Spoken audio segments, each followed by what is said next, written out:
It's Friday night, the children are just back from school, we've finished work for the week and we're going away in our camper van. What we thought we'd show you is what we pack and how we pack the van for a weekend away. You'll see from our previous vlog how we set the van up on a day-to-day basis as our normal family car, and what we're going to show you now is the extra things that we add for our weekends away.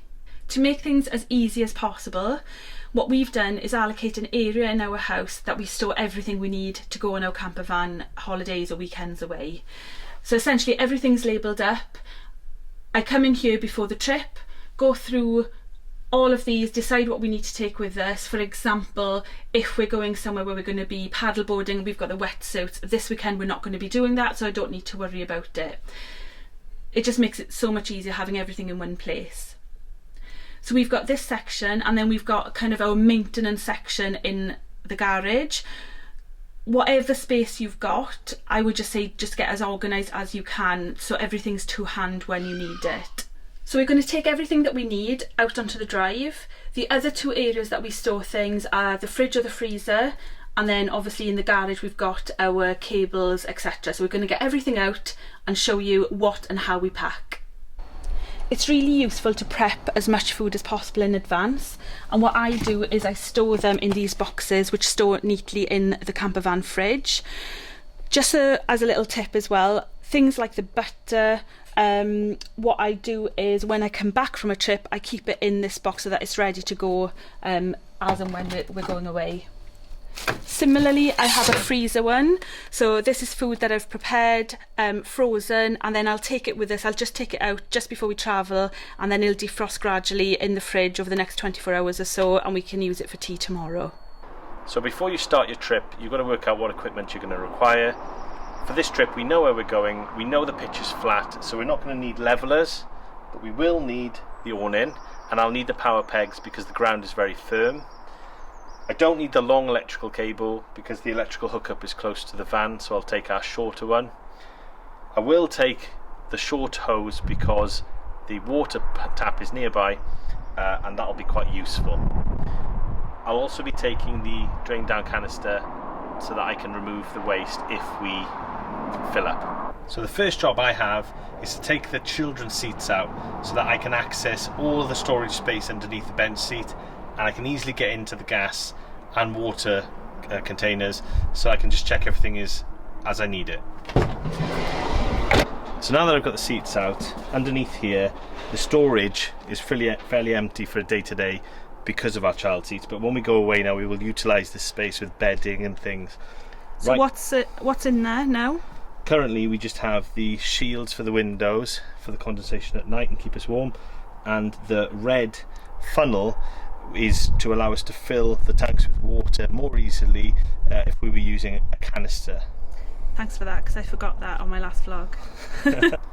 Now that the child seats are out, we'll have easy access to the bench seat and underneath storage for when we pack the van, but my role now is I've found it easier to work from the kitchen end, so let's go.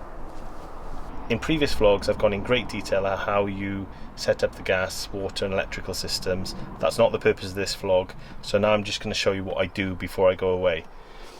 The first thing I'm going to do is make sure that the tanks are closed and the gas tank is closed nice and tight too, because once we start packing it'll be more difficult to access the area underneath there. So the next thing is to sort the water system out. So I'm going to close off the valves, fill it with water, flush through once, and then refill ready for the trip. This little water connector wasn't expensive, and it's been probably one of the best buys we've done since having the van. I showed it in the water video, but didn't realise quite how good it is. The beauty of the system is it's completely hands-free. I can now walk off, do a couple of other jobs whilst keeping an eye on the filling, so we're safe for driving. Now that there's some water in the system, I'll start draining it through the pipes to flush everything through, and then I'll just fill up with fresh water again before we go. And how much fresh water can you fill up with to travel? 10 litres. At this point I prepare the toilet so that it's ready to go. Next job, hook up the electrics. The reason I do that is because I'm about to turn on the fridge and I'll just probably put a bit of heat into the water heater, and I don't want to drain the battery before a long trip. It's also going to top up the battery a little bit before we set off.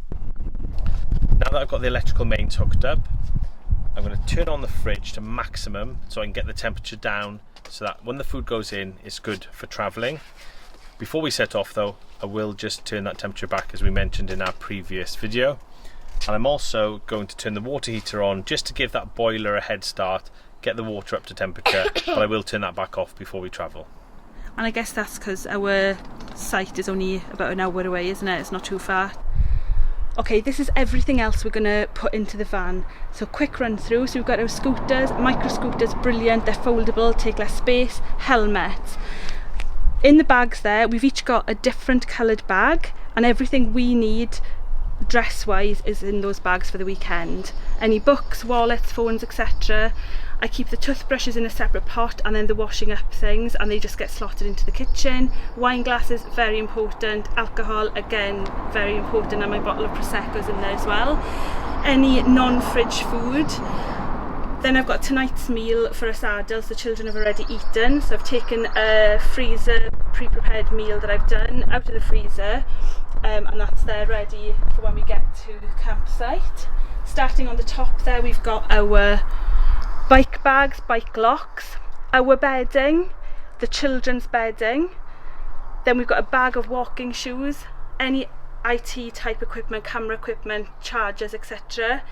A bag with towels, so the micro towels, kitchen towel, hand towel, the draining mat, some foldable storage, which is really good at site just to throw some shoes or coats in. Then we've got our bikes, coats, jumpers, children's coats, and any extra shoes. Let's get it in the van. So we're going to put the things that we don't need ready access to when we get to site under the bench seat. Our bedding goes under there, but obviously we're going to put the children's bedding elsewhere because we're going to need that. We don't need all the storage today, but as you can see there's plenty of storage if we did want to go away for a longer period. We store the children's bedding underneath here. As soon as we get to site, we pop the roof and there's a nice shelf where they all fit towards the front of the van. I'm now just going to add all of these into that section as well.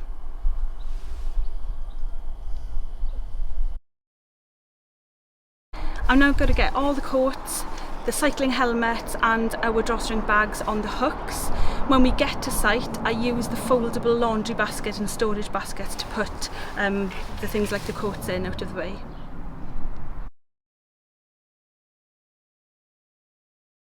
So I'm just going to move a couple of things around here to fit my washing up sponge and my toothbrushes.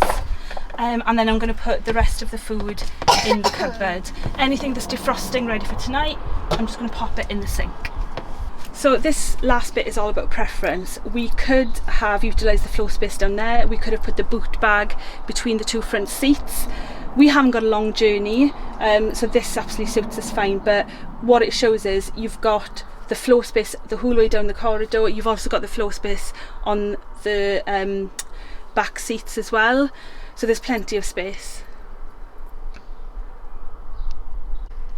The reason we've put things like the wastewater container, the freshwater piping there is because that's going to be one of the first things we take out.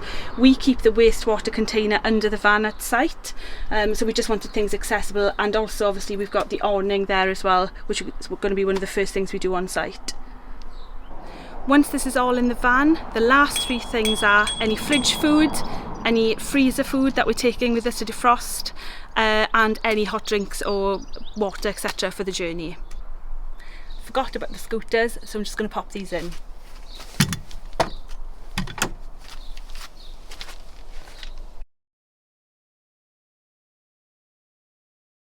Last few bits from the kitchen and we're ready to go. Thanks so much for watching. If you find this useful, please remember to subscribe.